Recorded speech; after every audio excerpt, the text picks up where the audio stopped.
Bismillahirrahmanirrahim. Assalamualaikum warahmatullahi wabarakatuh. Alhamdulillah. Wassalatu wassalamu ala rasulillah wa ala alihi wa sahbihi wa mawalah. Asyhadu an la ilaha illallah wahdahu la syarikalah wa asyhadu anna muhammadan abduhu wa rasuluh, amma ba'du. Baik anak-anak, siswa maupun siswi kelas 3, ya, pada hari ini kita akan lanjutkan kembali pembelajaran fikih ibadah. Setelah sebelumnya, ya, minggu kemarin kita melaksanakan penilaian tengah semester, dan semoga, ya, nilai kalian memuaskan, ya, mendapat nilai-nilai bagus, ya, baik siswa maupun siswi. Dan insya Allah, ya, pada kali ini kita akan masuk ke pelajaran yang ke-6. Silahkan adik-adik siswa maupun siswi menyiapkan buku fikihnya dan juga alat tulisnya, ya. Sebelum kita belajar, ya, Bapak ingin mengetahui dulu kabar kalian. Bagaimana kabarnya, nak? Semoga semuanya dalam keadaan sehat dan juga dalam lindungan Allah Subhanahu wa taala. Ya, silakan dibuka buku fikihnya halaman 111. Yaitu kita akan membahas tentang syarat-syarat sholat Jumat. Ya. Kita akan membahas tentang syarat-syarat sholat Jumat. Ya, berarti terakhir pembahasan kita itu tentang apa? Tentang adab sebelum sholat Jumat. Sedangkan sekarang kita akan membahas tadi tentang syarat-syarat sholat Jumat. Ya, perhatikan adik-adik siswa maupun siswi. Ya, jadi di sini kita akan membahas tentang syarat sholat Jumat. Ya, jadi Bapak harap setelah pembahasan ini kalian mengetahui, ya, tentang syarat-syarat sholat Jumat ada berapa, ya, dan kalian juga bisa menyebutkan di antara syaratnya, ya, di antara syarat-syarat sholat Jumat, ya. Seperti perhatikan, ya, adik-adik, seperti sholat fardu 5 waktu, ya. Sholat fardu 5 waktu atau sholat wajib, ya. Dan pada sholat Jumat juga ada syarat-syaratnya, harusnya ada syarat-syarat yang harus dipenuhi, yaitu ada syarat wajib dan ada syarat sah. Jadi syarat-syarat sholat Jumat itu ada 2, ada syarat wajib dan ada syarat sah. Nah, namun kita belum mengetahui apa yang dimaksud dengan syarat wajib dan apa yang dimaksud dengan syarat sah sholat Jumat itu. Maka kita akan pelajari pada hari ini, ya. Silahkan tadi Bapak buka halaman 111. Ya, jadi syarat sholat Jumat ada berapa anak tadi? Ada 2, ya. Ada syarat wajib dan ada syarat sah. Ya. Yang pertama akan kita bahas yaitu tentang syarat wajib sholat Jumat. Ya. Poin yang A yaitu syarat wajib sholat Jumat. Syarat wajib sholat Jumat artinya hal-hal yang menyebabkan seseorang terkena kewajiban sholat Jumat. Ya, Bapak ulang, syarat wajib sholat Jumat artinya hal-hal yang menyebabkan seseorang terkena kewajiban sholat Jumat. Ya. Syarat wajib sholat Jumat ialah yang pertama muslim. Ya. Yang pertama apa, nak? Muslim. Adapun non muslim tidak terkena kewajiban sholat Jumat. Yang kedua, laki-laki. Ya, berarti seorang perempuan tidak wajib mengerjakan sholat Jumat, ya, tetapi mengerjakan sholat apa? Sholat zuhur. Kemudian yang ketiga, balig. Apa itu balig? Yaitu sudah dewasa. Ya, meskipun begitu, anak-anak perlu dibiasakan untuk mengerjakan sholat Jumat, ya, seperti kalian, ya. Kalian masih kelas 3, ya, kalian harus terbiasa, ya, membiasakan untuk mengerjakan sholat Jumat. Kemudian yang keempat, sehat, ya.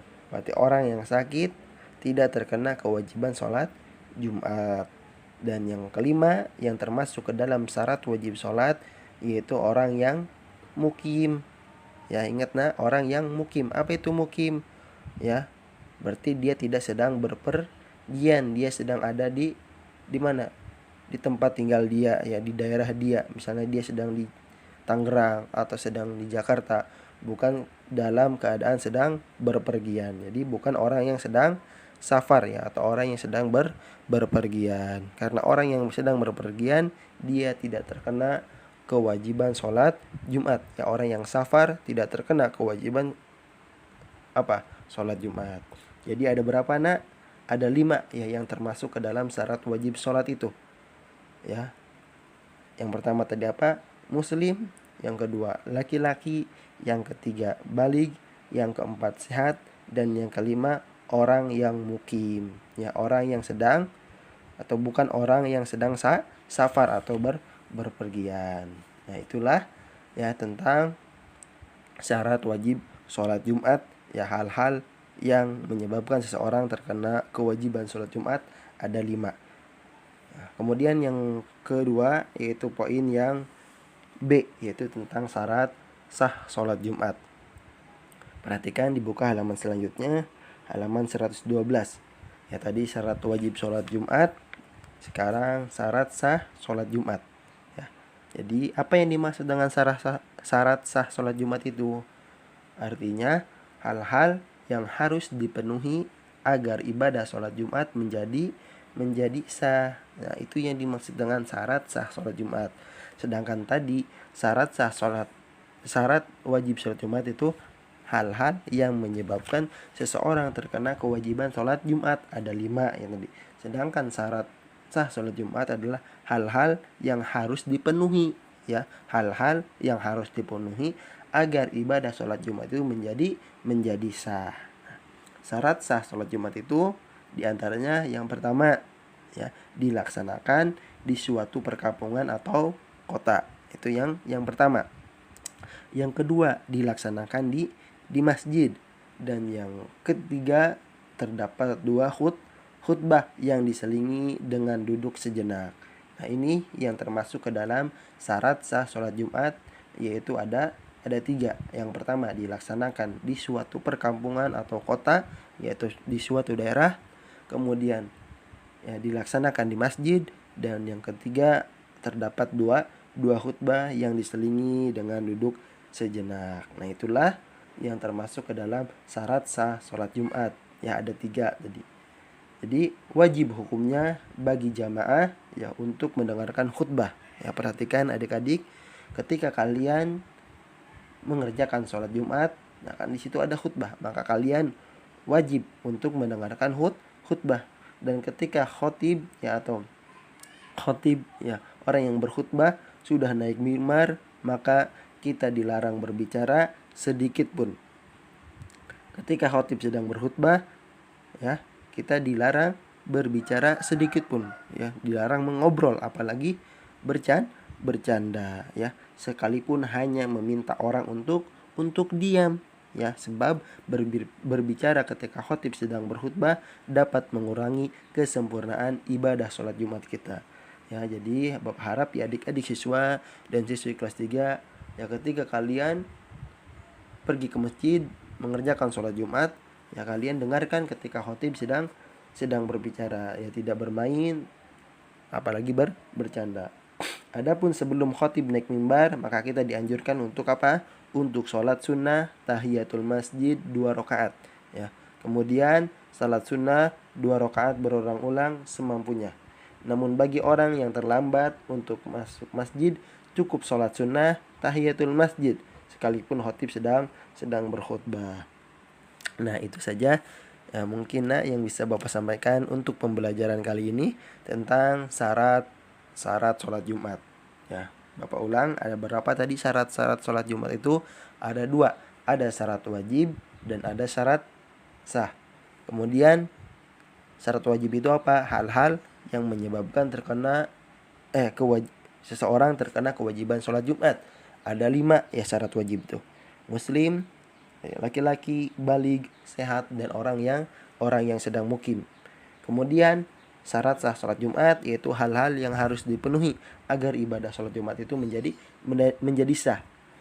Ya, syarat sah sholat Jumat ada 3, dilaksanakan di suatu perkampungan atau kota, dilaksanakan di masjid, dan terdapat 2 khutbah yang diselingi dengan duduk sejenak, dan kita diwajibkan untuk mendengarkan khutbah. Mungkin itu saja yang bisa Bapak sampaikan untuk pembelajaran kali ini. Tidak ada tugas, ya kalian cukup dengarkan dan simak baik-baik video pembelajarannya. Ya, Bapak mohon maaf apabila ada salah kata dalam menyampaikan pembelajaran.